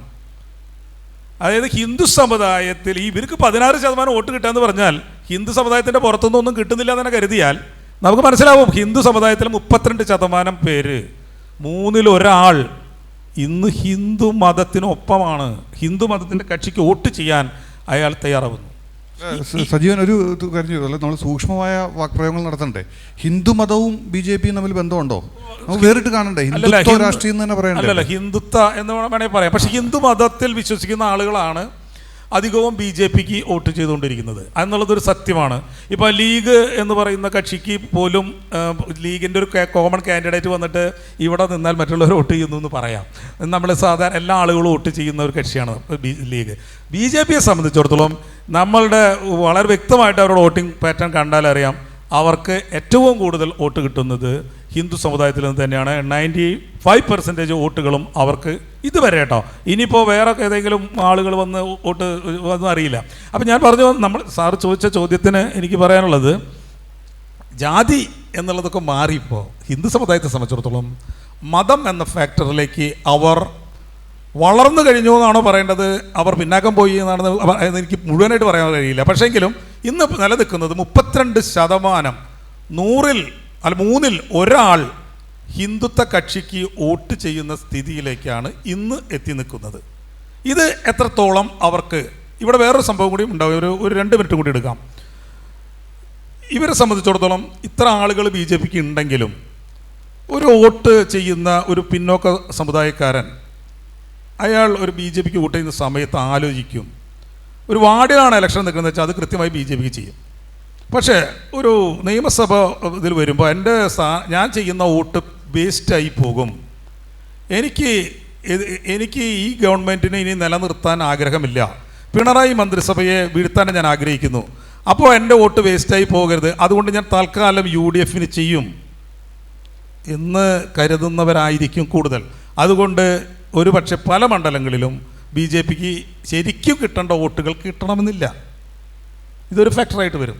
വോട്ട് വേസ്റ്റാക്കാൻ ആളുകൾ തയ്യാറാവില്ല. അങ്ങനെ വരുമ്പോൾ BJP 70%-ഓളം 70%-ലും മേലെ ഹിന്ദുക്കൾക്ക് ഭൂരിപക്ഷമുള്ള മണ്ഡലങ്ങളിലായിരിക്കും BJPയുടെ പെർഫോമൻസ് നമ്മൾ കാണുക. മറ്റു മണ്ഡലങ്ങളിലൊക്കെ ന്യൂനപക്ഷങ്ങൾക്ക് ഒരുപാട് വോട്ടുകളുള്ള മണ്ഡലങ്ങളിലൊക്കെ ഇവർ സ്വീകരിക്കുക മിക്കതും, ഞാൻ ഒരു കണക്കുകൂടലനുസരിച്ച് അവരെ എങ്ങനെയാണ് UDFന് അനുകൂലമായിട്ടായിരിക്കും അവരുടെ വോട്ടിംഗ് പാറ്റേൺ വരാൻ സാധ്യത എന്നാണ് ഞാൻ മനസ്സിലാക്കുന്നത്. ഓക്കെ, നിഷാന്ത് ക്ഷമിക്കണം, വരാൻ വൈകി. സജീവൻ പറഞ്ഞ നിരീക്ഷണത്തോടെ എനിക്കൊരു ചെറിയ, ഇപ്പോൾ ഹിന്ദുക്കൾ കൂടുതലുള്ള മണ്ഡലങ്ങളിലാണ് BJP നന്നായിട്ട് പെർഫോം ചെയ്യുന്നതെന്ന് പറഞ്ഞു. പക്ഷേ അത് ഒരുപക്ഷെ തിരുവനന്തപുരം ജില്ലയുടെ കാര്യത്തിൽ ഏറെക്കുറെ ശരിയായിരിക്കുക. പക്ഷേ മറിച്ച് കൊല്ലം ജില്ലയിൽ ഹിന്ദുക്കളാണല്ലോ കൂടുതൽ, ആലപ്പുഴ ജില്ലയിൽ ഹിന്ദുക്കളാണ് കൂടുതൽ, പാലക്കാടും അങ്ങനെ തന്നെ. പക്ഷെ അവിടെയെല്ലാം CPMന് വ്യക്തമായിട്ടുള്ള LDFന് ഒരു മേധാവിത്വമുണ്ട്. ഞാൻ പറഞ്ഞു എന്നുള്ളൂ. പക്ഷേ തീർച്ചയായിട്ടും ഈ തെരഞ്ഞെടുപ്പ് കഴിയുമ്പോൾ സ്ഥിതി മാറുമോ എന്ന് നമുക്കറിയില്ല.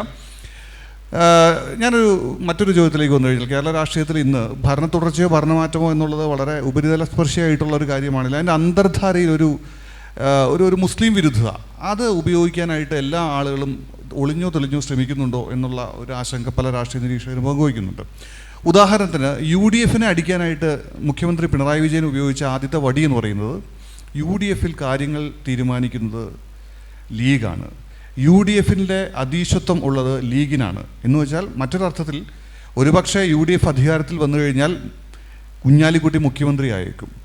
ഈ കുഞ്ഞാലിക്കുട്ടിയോ ബഷീറോ അഹമ്മദോ ഹംസയോ മുഖ്യമന്ത്രിയാകുന്ന ഒരു ഭയാനകമായ അന്തരീക്ഷത്തെ തടയേണ്ടതുണ്ട് എന്നുള്ള തരത്തിലുള്ള, നേരത്തെ ഗുജറാത്തിൽ അഹമ്മദ് പട്ടേൽ മുഖ്യമന്ത്രിയാകാൻ പോകുന്നു, അഹമ്മദ് പട്ടേലിനെ മുഖ്യമന്ത്രിയാക്കാനായിട്ട് സോണിയാഗാന്ധിയും പാകിസ്ഥാൻ പ്രധാനമന്ത്രിയും തമ്മിൽ ചർച്ച നടത്തിയെന്ന് തെരഞ്ഞെടുപ്പിൻ്റെ തലേന്ന് പറഞ്ഞുകൊണ്ട് ഒരുപക്ഷെ ഗുജറാത്ത് തെരഞ്ഞെടുപ്പിൽ കോൺഗ്രസിൽ അധികാരത്തിൽ വരുമായിരുന്ന ഒരവസ്ഥയെ ഇരുട്ടി വെളുക്കുന്നതിന് മുമ്പ് മാറ്റിമറിച്ച BJPN തന്ത്രം ഇവിടെ LDF പയറ്റാൻ ശ്രമിക്കുന്നുണ്ടോ? അല്ലെങ്കിൽ അങ്ങനെ ഒരു മുസ്ലിം കോർണറിങ് ഇരു മുന്നണികളും, ഇവിടുത്തെ വ്യവസ്ഥാപിത 2 മുന്നണികളും പയറ്റുന്നുണ്ടോ? ആ പയറ്റ് തൽക്കാല ലാഭം നേടിക്കൊടുത്തു കഴിഞ്ഞാലും ആത്യന്തികമായിട്ട് കേരളീയ രാഷ്ട്രീയത്തിന് വലിയ വിനാശമുണ്ടാക്കുമോ? CPIMൻ്റെ ഈ മുസ്ലിം ലീഗിനോടുള്ള സമീപനം അത് പുതിയതാണെന്ന് ഞാൻ കരുതുന്നില്ല. കാരണം നമുക്കറിയാമല്ലോ, അതിന് ഒരുപാട് ചരിത്രങ്ങളുണ്ട്. ഇടതുപക്ഷത്തേക്ക് മുസ്ലിം ലീഗ് ഒരു ഘട്ടത്തിൽ വരാൻ സാധ്യത ഉണ്ടായിരുന്ന ഘട്ടത്തിൽ പോലും അത് വർഗീയ പാർട്ടി എന്നുള്ള വന്നിട്ടുണ്ടല്ലോ. വന്നിട്ടുണ്ടെന്ന് മാത്രമല്ല, ഒരുപക്ഷെ കേരള രാഷ്ട്രീയത്തിൽ മുസ്ലിം ലീഗ് തകർന്നടിഞ്ഞ് പോകുമായിരുന്ന ഒരവസ്ഥയിൽ നിന്നും ഈ ലീഗിനെ കരകയറ്റുകയും ഇന്ന് കാണുന്ന ഒരു മാന്യതയിലേക്ക് അവരെ എത്തിക്കുകയും ചെയ്തതിൽ EMS നമ്പൂതിരിപ്പാട് വഹിച്ച അല്ല ഞാൻ പറഞ്ഞത്, മറ്റേ പ്രമേയത്തിൻ്റെ രാഘവനുമായിട്ടൊക്കെ ബന്ധപ്പെട്ടുള്ള അന്നത്തെ വിവാദങ്ങളുടെ കാലഘട്ടങ്ങളിൽ അന്ന് പോലും മുസ്ലിം ലീഗിനെ സംബന്ധിച്ച് CPMൻ്റെ നിലപാട് അല്ലെങ്കിൽ ഇടതുപക്ഷത്തിൻ്റെ നിലപാടെന്ന് പറയുന്നത് വളരെ വ്യക്തമാണ്. കാരണം ഒരു മത രാഷ്ട്രീയ പാർട്ടി എന്ന നിലയിൽ തന്നെയാണ് CPM ഇടതുപക്ഷവും ഈ കക്ഷിയെ കണ്ടിട്ടുള്ളത്. പുതിയ കാര്യമല്ല ഇത്. ശരിക്കും പറഞ്ഞു കഴിഞ്ഞാൽ ഈ കോൺഗ്രസിൻ്റെ ഒരു പ്രശ്നമുണ്ട്. അപ്പോൾ ഇപ്പോൾ ഈ പിണറായി വിജയൻ ഇത് വെറുതെയാണ് പറഞ്ഞെങ്കിൽ പോലും കേരള രാഷ്ട്രീയത്തിൽ വളരെ പിണറായി വിജയൻ ഒരിക്കലും ഒരു കാര്യം വെറുതെ പറയില്ലാത്തൊരു നേതാവാണ്. ഞാൻ ഇത് ഒരു ഇലക്ഷൻ ക്യാമ്പയിനായിട്ട് പറഞ്ഞതാണെങ്കിലും പല ഘട്ടങ്ങളിൽ ഇപ്പോൾ 5-ാം മന്ത്രി വിവാദം ആ സമയത്ത് നമ്മൾ കണ്ടതാണ്. UDFൻ്റെ പ്രധാനപ്പെട്ട നേതൃനിരയെ പ്രതിസന്ധിയിലാക്കാൻ വേണ്ടിയിട്ട് മുസ്ലിം ലീഗിന് കഴിഞ്ഞിട്ടുണ്ട്. AK ആൻ്റണിയുടെ വിവാദ പരാമർശം, ന്യൂനപക്ഷങ്ങൾക്കെതിരായിട്ടുള്ള വിവാദ പരാമർശം കൊണ്ടെത്തിച്ചത് അദ്ദേഹത്തിൻ്റെ രാജിയിലേക്കാണ് കാര്യങ്ങൾ. അപ്പോൾ പിണറായി വിജയൻ പറഞ്ഞതിൽ കഴമ്പില്ലാതില്ല, അത്തരം ഇതുണ്ട്. അപ്പോൾ അത് പാർട്ടിയുടെ നിലപാടും കൂടാണ്. CPM-നെ സംബന്ധിച്ചിടത്തോളം CPM-ൻ്റെ അതിൻ്റെ നയരേഖകളിലെല്ലാം തന്നെ വ്യക്തമാക്കുന്ന കാര്യമാണ്. ഒരു വർഗീയ പാർട്ടി എന്നുള്ള നിലയിൽ സഹകരണം പാടില്ല എന്നുള്ളത്. അത് പുതിയ കാര്യമായിട്ട് എനിക്ക് തോന്നിയില്ല. അങ്ങനെ സജീവൻ ചേട്ടൻ പറഞ്ഞതിനകത്ത് അല്ല, അവിടെ ഞാൻ എൻ്റെ ഉപചോദ്യമായിട്ട് മറ്റൊരു ചോദ്യം കരുതി വെച്ചിരിക്കുകയാണ്, അത് പറയാം. ഇപ്പോൾ തീർച്ചയായിട്ടും മുസ്ലിം ലീഗ് എന്ന കക്ഷിയെ ഒരു വർഗീയ കക്ഷിയായിട്ട് കണ്ടുകൊണ്ട് CPM അതിനെ നഖശികാന്തം എതിർക്കുന്നു. പക്ഷേ മറിച്ച് നമുക്കറിയാം, പേര് കേരള കോൺഗ്രസ് എന്നാണെങ്കിലും ഈ കത്തോലിക്ക സഭയെയും അല്ലെങ്കിൽ പൊതുവിൽ സിറിയൻ ക്രൈസ്തവ സഭകളെയും ഒക്കെ പ്രതിനിധാനം ചെയ്യുന്ന പാർട്ടിയാണ് കേരള കോൺഗ്രസ്. എന്ന് മാത്രമല്ല, ജാതിയുടെ അല്ലെങ്കിൽ മതത്തിൻ്റെ കാര്യം അവിടെ നിൽക്കട്ടെ, വർഗപരമായിട്ട് ഇടതുപക്ഷ ജനാധിപത്യ മുന്നണി എന്ന് പറയുന്ന LDFന് ഒരു തരത്തിലും യോജിക്കാൻ കഴിയാത്ത വലതുപക്ഷ താല്പര്യങ്ങളെ കൂടി പേരാണ് കേരള കോൺഗ്രസ് എന്ന് പറയുന്നത്. അപ്പോൾ അങ്ങനെ വർഗീയപരമായിട്ടോ അവരുടെ എന്താ പറയുന്നത് വർഗപരമായിട്ടോ പോലും ഉൾക്കൊള്ളുവാൻ കഴിയാത്ത കേരള കോൺഗ്രസിനെ ഒരു മടിയും കൂടാതെ ഉൾക്കൊള്ളുവാൻ LDFന് കഴിയുകയും കേരളത്തിലെ ഏറ്റവും പല രീതിയിലും സാമ്പത്തികവും സാമൂഹികവുമായിട്ട് സുശക്തമായിട്ടൊരു കമ്മ്യൂണിറ്റിയുടെ പ്രശ്നങ്ങൾ പഠിക്കുവാനായിട്ട് ഒരു കമ്മീഷനെ നിയോഗിക്കുന്നത് അടക്കമുള്ള അവരുടെ ചില താല്പര്യങ്ങളെ മാനിച്ചു കൊടുക്കുവാനൊക്കെ LDFന് കഴിയുമ്പോൾ ഇന്നത്തെ ഇന്ത്യയിൽ പൊതുവിലും വിശേഷിച്ച് കേരളത്തിലും വളർന്നു വരുന്ന ഒരു മുസ്ലിം വിരുദ്ധതയുടെ വികാരത്തെ വോട്ടാക്കി മാറ്റുക എന്നുള്ള ഒരു ലക്ഷ്യവും ഈ പിണറായി വിജയൻ്റെ പ്രസ്താവനയിലൂടെ, വിജയരാഘവൻ ആവർത്തിക്കുന്ന പ്രസ്താവനകളിലൂടെ ഇടതുപക്ഷവും ലക്ഷ്യമിടുന്നില്ലേ എന്ന് സാമാന്യേന ഒരു രാഷ്ട്രീയ നിരീക്ഷകന് തോന്നിയാൽ അയാളെ കുറ്റപ്പെടുത്താനാകുമോ? തീർച്ചയായും. അത് ഈ തെരഞ്ഞെടുപ്പ് രാഷ്ട്രീയം എന്നൊക്കെ പറയുന്നത് നേരത്തെ മനു പറഞ്ഞതുപോലെ അതൊരു കണക്ക് ശാസ്ത്രമല്ല, അതൊരു അവസരങ്ങളുടെ കലയാണ്. അതിനകത്ത് അത്തരത്തിലുള്ള തന്ത്രങ്ങളും കുതന്ത്രങ്ങളും ഒക്കെ എന്ന് പറയുന്നത് രാഷ്ട്രീയത്തിൽ അതൊക്കെ നടക്കുന്ന കാര്യങ്ങളാണ്. നമ്മളിങ്ങനെ ഇരുന്ന് വിശകലനം ചെയ്യുമ്പോൾ അതാണ് അതിൻ്റെ ഒരു രസവും നമ്മൾ ചർച്ച ചെയ്യും. ഞാൻ ചോദിച്ചതാണ്, ഈ തന്ത്രം ആത്യന്തികമായിട്ട് യോഗി ആദിത്യനാഥിൻ്റേതുപോലുള്ള ഒരാളെ കേരളത്തിൽ മുഖ്യമന്ത്രിയായിട്ട് പ്രതിഷ്ഠിക്കുന്നതിലേക്ക് ഒരു ദശകത്തിനുള്ളിൽ എത്തിക്കും എന്നുള്ള അപകടത്തിന് വഴിതെളിക്കുമോ എന്ന് എൻ്റെ ചോദ്യം. അങ്ങനെ തൽക്കാലം ആരെ എത്തിക്കുന്നത്? യോഗി ആദിത്യനാഥിനെ പോലെ ഒരു എക്സ്ട്രീം ഹിന്ദു ചീഫ് മിനിസ്റ്ററെ. അത് ഇതിലെ സംഭവം വെച്ചാൽ അത്തരമൊരു പ്രസ്താവന നടത്തുന്നത് ഈ കുഞ്ഞാലിക്കുട്ടി മുഖ്യമന്ത്രി. ഞാൻ ചോദിക്കുന്നത് 26% വരുന്ന മുസ്ലിം ന്യൂനപക്ഷമുള്ള കേരളത്തിൽ എന്തുകൊണ്ട് ഒരു മുസ്ലിം മുഖ്യമന്ത്രി ഉണ്ടായിക്കൂടാ?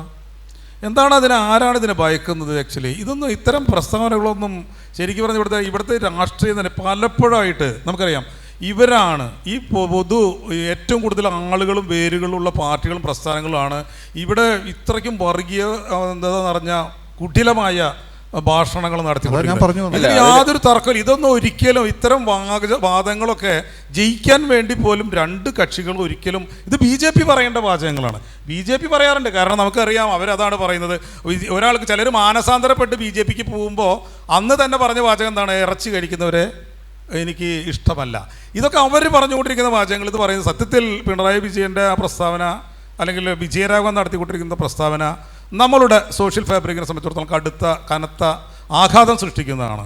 അത് ഒരിക്കലും അത് ആവർത്തിക്കാതിരിക്കാൻ എപ്പോഴും ശ്രമിക്കേണ്ടതാണെന്നല്ലാതെ നമുക്ക് ഇപ്പോൾ വന്നു കഴിഞ്ഞു. കാരണം ഒരു കമ്മ്യൂണിറ്റീനെ തന്നെ ഒരു ഇസ്ലാമോഫോബിയ എന്ന് പറയുന്നതിൽ ആ പറയുന്ന വാക്ക് ഞാൻ ശരിക്കും പറഞ്ഞാൽ കളിയാക്കുന്ന ഒരു വാക്കാണ്. പക്ഷേ അത് ശരിക്കും സൃഷ്ടിക്കുകയാണ് ഇങ്ങനെ നമ്മൾ ബോധപൂർവം ഒരു ഭരണാധികാരി ചെയ്യുന്നത്. അത് ചെയ്യാൻ പാടില്ലാത്തതാണ്. ഇനിയെങ്കിലും അവർ ഒഴിവാക്കുമെന്ന് നമുക്ക് അതിനകത്ത് എനിക്ക് സജീവൻ ചേട്ടൻ പറഞ്ഞതിനകത്ത് എനിക്കൊരു വിരുദ്ധ അഭിപ്രായമുണ്ട്. ഒരു വ്യക്തി ഇല്ലെങ്കിൽ അയാളൊരു മുസ്ലിമോ ഇല്ലെങ്കിൽ ഒരു ഹിന്ദു, ഒരു ഈഴവ ഇല്ലെങ്കിൽ ഒരു ക്രിസ്ത്യൻ, അവരൊക്കെ മുഖ്യമന്ത്രിയായി വരുന്നത് നമ്മളെ സംബന്ധിച്ചിടത്തോളം അതൊരു ചർച്ച ചെയ്യേണ്ട വിഷയമല്ല. പക്ഷേ മുസ്ലിം ലീഗ് പോലുള്ളൊരു വർഗീയ പ്രസ്ഥാനം, ആ വർഗീയ പ്രസ്ഥാനത്തിൻ്റെ ഒരു നേതാവ് കേരളത്തിൻ്റെ തലപ്പത്തേക്ക് വന്നു കഴിഞ്ഞാൽ അത് സംഘപരിവാർ ഇപ്പോൾ നേരത്തെ പറഞ്ഞ പോലെ യോഗി ആദിത്യനാഥ് എന്ന് പറയുന്നതിൻ്റെ നേരെ ഓപ്പോസിറ്റ് വെർഷനായിട്ടാണ് എനിക്ക് തോന്നുന്നത്. അത് പിണറായി വിജയൻ്റെ സ്റ്റേറ്റ്മെൻറ്റ് രാഷ്ട്രീയത്തിന് വേണ്ടിയിട്ടാണെങ്കിൽ പോലും ഞാൻ അതിനോട് യോജിക്കുന്ന ആളാണ്. അത് എനിക്ക് അതിൽ വിയോജിപ്പുണ്ട്. എന്തുകൊണ്ടാണ് ഞാൻ ഒരു കാര്യം പറയട്ടെ. അപ്പോൾ എനിക്ക് അത് യോജിപ്പ് എന്താണെന്ന് വെച്ച് കഴിഞ്ഞാൽ, നമുക്കറിയാം നമ്മൾ ജനാധിപത്യത്തിലെ ഐഡിയൽ സിറ്റുവേഷൻ എന്ന് പറഞ്ഞാൽ ഒരാൾ മുഖ്യമന്ത്രി ആവുമ്പോൾ അയാൾക്ക് അതിനുള്ള കഴിവുണ്ടോ അർഹതയുണ്ടോ എന്നുള്ളതാണ് നമ്മളെ ചോദ്യം. അയാളുടെ കാസ്റ്റ് അന്വേഷിക്കരുത് നമ്മൾ പറയുന്നു, പക്ഷേ നമ്മൾ അന്വേഷിക്കാറുണ്ട്. അന്വേഷിച്ചതിൻ്റെ വെളിച്ചത്തിലാണ് ഉമ്മൻചാണ്ടിയും എ കെ ആൻ്റണിയും ഒക്കെ ഇവിടെ മുഖ്യമന്ത്രി ആവുന്നത്. പക്ഷേ അത് നമുക്കറിയാം. എങ്കിൽ ഞാൻ മറ്റൊരു കാര്യം ചോദിക്കട്ടെ, എന്തുകൊണ്ട് ഒരു ക്രിസ്ത്യൻ വർഗീയ പാർട്ടിയുടെ പ്രതിനിധിയായിട്ടുള്ള കെ എം മാണിയെ മുഖ്യമന്ത്രിയാക്കാൻ കഴിഞ്ഞ തെരഞ്ഞെടുപ്പിൽ, കഴിഞ്ഞ ഉമ്മൻചാണ്ടി സഭയുടെ കാലത്ത് ആ ചാണ്ടി മന്ത്രിസഭയെ വീഴ്ത്തി മാണിയെ മന്ത്രിയാക്കുവാനായിട്ട് LDF-ന് ഒരു മടിയുമില്ലായിരുന്നു. നിർലജ്ജം അതിനുള്ള ഗൂഢശ്രമങ്ങൾ അണിയറയ്ക്ക് പിന്നിൽ അവർ നടത്തി. ആ ഒരു ഇരട്ടത്താപ്പിനെ കുറിച്ചാണ് ഞാൻ പറയുന്നത്. ഈ നേരത്തെ മോനുപ്രസാദ് നിരീക്ഷിച്ച പോലെ രാഷ്ട്രീയം എന്ന് പറയുന്നത് it's an art of possibilities എന്ന് നരസിംഹറാവു പറഞ്ഞ പോലെ. പക്ഷേ ഞാൻ പറഞ്ഞത് കേരളത്തിൻ്റെ നമുക്ക് ഇന്നല്ലെങ്കിൽ നാളെ തീരുന്നതല്ലോ രാഷ്ട്രീയം എന്ന് പറയുന്നത്. അപ്പോൾ ഇനി വരാൻ പോകുന്ന കാലഘട്ടത്തിൽ നമുക്കറിയാം, നമ്മൾ ഇന്ത്യയിൽ ഒരുപാട് കാര്യങ്ങളും പ്രക്ഷോഭങ്ങളും വർഗീയ ധ്രുവീകരണവും കലാപങ്ങളൊക്കെ നടക്കുമ്പോഴും നമ്മളെപ്പോലുള്ള ആളുകൾ ഏറെക്കുറെ സമാധാനപരമായിട്ട്, ഏറെക്കുറെയൊക്കെ സൗഹാർദ്ദപരമായിട്ട്, എത്ര കണ്ട് നമുക്ക് അവിശ്വാസമുണ്ടെന്ന് പറഞ്ഞാലും സ്ഥിരം കൊടുക്കൽ വാങ്ങലുകളോട് ജീവിക്കുന്ന ഒരു സാമൂഹ്യ ഫാബ്രിക്കിനെ മുഴുവനായിട്ട് നശിപ്പിച്ച് വർഗീയ കലുഷിതമാക്കുന്ന തരത്തിലേക്ക് ആത്യന്തികമായിട്ട് കേരളീയ സമൂഹത്തെ കൊണ്ടുപോകുന്ന തരത്തിലുള്ള നിരുത്തരവാദപരമായിട്ടുള്ള പ്രസ്താവന ഇടതുപക്ഷത്തിൻ്റെ അമരക്കാരൻ ആയ മുഖ്യമന്ത്രിയിൽ നിന്നുണ്ടാവുന്നതിലുള്ള ഒരു ആശങ്കയെ ഞാൻ പങ്കുവച്ചത്. ഇത് സുരേന്ദ്രൻ പറയുകയാണെങ്കിൽ എനിക്കൊരു കുഴപ്പമില്ല. ഒരു മിനിറ്റ്, ഒരു കാര്യം കൂടി പറയണ്ടേ. 2009 മദനി എന്ന് പറയുന്ന ഒരു വർഗീയ സാധനത്തെ ഈ തെരഞ്ഞെടുപ്പിൻ്റെ പ്രചരണത്തിൻ്റെ ഭാഗമായി കേരളം അങ്ങോളം ഇങ്ങോളം ഒരുമിച്ച് കൊണ്ടുപോയി അടുത്ത് കസേരയിൽ ഇരുത്തി എണീറ്റ് നിന്ന് സംസാരിച്ചിരുന്ന ആളാണ് ഈ പിണറായി വിജയൻ. ആ ആളാണ് ഈ താരതമ്യേന കേരളത്തിലെ മതേതരവാദിയായി അറിയപ്പെടുന്ന കുഞ്ഞാലിക്കുട്ടിയെ പറ്റിയിട്ട് അയാൾ വർഗീയവാദിയാണെന്ന് പറയുന്നത്. കുഞ്ഞാലിക്കുട്ടിക്ക് കാശുണ്ടാക്കാനെന്നുള്ളതല്ലാതെ, അല്ലെങ്കിൽ മറ്റുള്ള വ്യവസായ പ്രമുഖന്മാരുടെ കൂടെ നടക്കണമെന്നല്ലാതെ, കുഞ്ഞാലിക്കുട്ടി അദ്ദേഹത്തിന് ഇതപരിതമുള്ള ജീവിത കാലഘട്ടത്തിൽ ഒരിടത്തും അയാൾ ഒരു വർഗീയവാദിയാണ് എന്നുള്ള രീതിയിലുള്ള യാതൊരു തരത്തിലുള്ള സംഭവങ്ങളും നടത്തിയിട്ടില്ല. ഇതൊരു സത്യസന്ധമായ ഒരു കാര്യമാണ്. അങ്ങനെ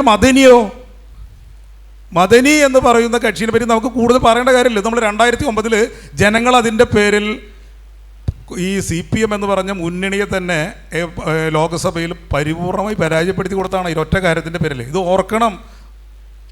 ഇത് കുറച്ചും കൂടി ഞാൻ പറഞ്ഞത് മനസ്സിലായി. അതായത് നിഷാന്ത് പറയാൻ ശ്രമിക്കുന്ന കാര്യം ഇതാണ്, മുസ്ലിം ലീഗിനോടുള്ള നയം CPM വിട്ടുവീഴ്ചയില്ല എന്നുള്ളത്. പക്ഷേ ഈ മുസ്ലിം ലീഗിനെ ഞാൻ ഉദ്ദേശിച്ചത്രേ ഉള്ളൂ. ഞങ്ങൾ പറഞ്ഞു വന്ന് ഞാനും സജീവനൊക്കെ യോജിച്ചതാണ്. മുസ്ലിം ലീഗിനെ വിമർശിക്കുന്നു എന്ന ഭംഗ്യന്തരേണ അല്ലെങ്കിൽ എന്ന വ്യാജേന ആ സമുദായത്തെ ഒറ്റപ്പെടുത്താനുള്ള ചില കുതന്ത്രങ്ങൾ രാഷ്ട്രീയമായിട്ട് ഇവർ എടുക്കുന്നില്ല എന്നുള്ളതാണ് സംശയിച്ചത്. അങ്ങനെ എടുക്കുന്നു എന്ന് ന്യായമായിട്ട് ഞങ്ങൾ ഭയപ്പെടുന്നു. നമുക്കിനി 6 മിനിറ്റ് കൂടി ഉള്ളൂ നമ്മുടെ ചർച്ചകൾ. ഞാൻ പറഞ്ഞതെന്ന് പറയുന്നത്, പിണറായി വിജയൻ്റെ ആ സ്റ്റേറ്റ്മെൻറ്റിനോട് ഞാൻ യോജിക്കുന്നതെന്ന് പറയാൻ കാരണം, ഈ പറഞ്ഞതുപോലെ ഒരു വർഗീയ പാർട്ടിയുടെ ഒരു നേതാവ് കേരളത്തിൻ്റെ മുഖ്യമന്ത്രിയായി വരരുത് എന്ന് പറഞ്ഞ പുള്ളിയുടെ ആ സ്റ്റേറ്റ്മെൻറ്റിനെയാണ്. അതിനകത്ത് ഒട്ടനവധി രാഷ്ട്രീയമായിട്ടുള്ള കുതന്ത്രങ്ങൾ കാണും. ആ കുതന്ത്രങ്ങളോടല്ല ഞാൻ യോജിച്ചത്. അതാണ് കുതന്ത്ര എന്നുള്ളത്. നമ്മൾ രാഷ്ട്രീയത്തിൽ കുതന്ത്രങ്ങൾ സ്വാഭാവികമാണ്. ഇപ്പോൾ കോൺഗ്രസിൻ്റെ ഏറ്റവും വലിയ പ്രകടന പത്രിക എന്താണ് ഈ തെരഞ്ഞെടുപ്പിലെ? കോൺഗ്രസിൻ്റെ ഏറ്റവും വലിയ പ്രകടന പത്രിക ഈ ഒരു ജനാധിപത്യ രാജ്യത്തിൽ ഒരു കോടതി, അതായത് സമത്വത്തിനും പുരുഷ സമത്വത്തിനൊക്കെ വേണ്ടിയിട്ട് വിധിച്ച ഒരു വിധിയുടെ അടിസ്ഥാനത്തിൽ ഇറക്കിയ ഒരു വിധിയിൽ കേരളത്തിൽ അതിനെതിരായി ബില്ല് കൊണ്ടുവരുമെന്നാണ് പറഞ്ഞത്. അത് പറഞ്ഞത് അങ്ങനെയാണ്, 2 വർഷം തടവും പിഴയും അടങ്ങുന്ന കുറ്റമായിട്ട് ആചാരലംഘനം കൊണ്ടുവരുമെന്നാണ് BJP കോൺഗ്രസ് പറയുന്നത്. ആരും ഇതിൽ നിന്ന് അന്യരല്ല. ഇതൊന്നും മാറ്റി നിർത്താൻ അല്ല. അത് നമ്മൾ ചർച്ച ചെയ്യുന്ന സൈദ്ധാന്തികമായിട്ടാണ്. ഈ എല്ലാ 3 കക്ഷികളും BJP വർഗീയത പരസ്യമായിട്ട് പറയുമ്പോൾ ദുഷ്ടലാക്കോടുകൂടി ഇതേ വർഗീയത LDF-ഉം UDF-ഉം അവർ ഉയർത്തിവിടുന്നു എന്നാണ് നമ്മളുടെ ആക്ഷേപം. ഞാൻ മനുപ്രസാദിലേക്ക് വന്നു കഴിഞ്ഞാൽ, പക്ഷേ ഞാൻ ചോദിക്കാൻ പോകുന്ന നിരീക്ഷണം ഒരു അതിവായന ആയേക്കാം. ഇപ്പം നേരത്തെ ഇദ്ദേഹം പറഞ്ഞു വെച്ചതിൻ്റെ ഈ ആചാരലംഘനത്തിന് 2 വർഷം തടവും പിഴയൊക്കെയാണ്. ഇപ്പോൾ തൽക്കാലം ഒരു ഹൈന്ദവാചാരമായ ശബരിമല സ്ത്രീ പ്രവേശവുമായിട്ട് ബന്ധപ്പെട്ട ബില്ലാണ്. എനിക്ക് തോന്നുന്നു ഭാവിയിൽ ഇപ്പോൾ മുസ്ലിം ലീഗൊക്കെ ഉണ്ടല്ലോ കൂടെ, UDF-ൻ്റെ കൂടെ. ഈ താടി വളർത്താത്തവർക്ക് താലിബാൻ ചാട്ടവാറടി കൊടുത്തു. വെള്ളിയാഴ്ച ഉച്ചയ്ക്ക് പള്ളിയിൽ പോകാതെ നിൽക്കുന്ന ആളുകൾ ചിലപ്പോൾ ഞാനൊക്കെ അടി കൊള്ളാൻ സാധ്യതയുണ്ട്. നമുക്ക് യുക്തിവാദിയൊന്നും പറയാൻ പറ്റത്തില്ലല്ലോ.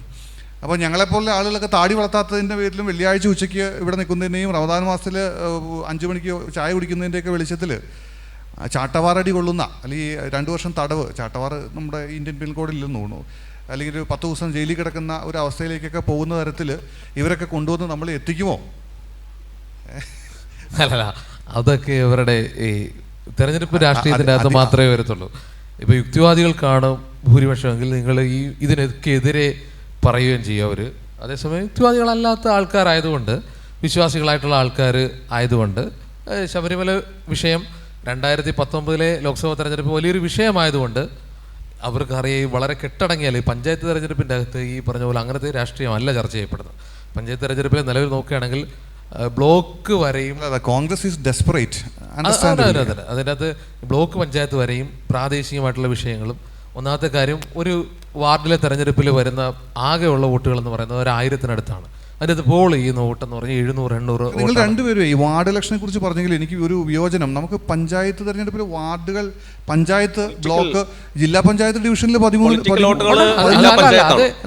അതെന്ന് പറയുന്നത് ഈ ത്രിതല അതല്ലേ പറഞ്ഞത്.